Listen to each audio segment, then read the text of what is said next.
Dominican প্রজাতন্ত্রের রাজধানী স্যান্তো ডোমিঙ্গোতে একটি নাইট ক্লাবের ছাদ ধসে কমপক্ষে ৭৯ জন নিহত এবং ১৫০ জনেরও বেশি আহত হয়েছে। দেশটির কর্মকর্তাদের বরাত দিয়ে বিবিসি বুধবার এ তথ্য জানিয়েছে।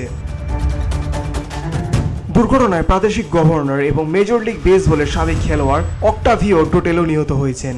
ধ্বংসস্তূপ থেকে উদ্ধারের পর হাসপাতালে নেওয়ার পথে ৫১ বছর বয়সী টোটেল মারা যান।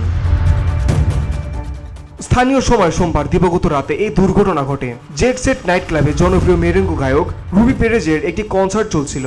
ঘটনাস্থলের ভেতরে শত শত মানুষ ছিলেন, সবাই আনন্দ উদযাপনে ছিলেন মতোয়ারা। বর্তমানে প্রায় ৪০০ উদ্ধারকারী ধ্বংসস্তূপ সরিয়ে জীবিতদের সন্ধান করছেন। মৃতদের সংখ্যা আরও বাড়ার আশঙ্কা রয়েছে।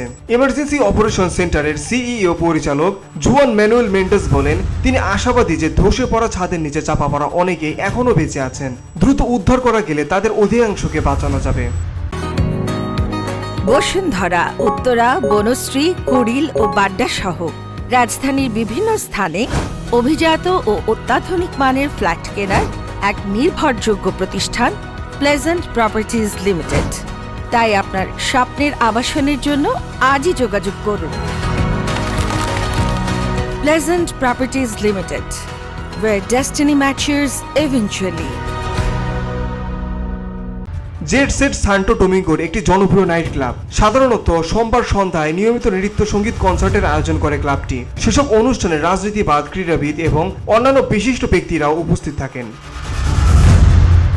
Beauty Bangla news desk.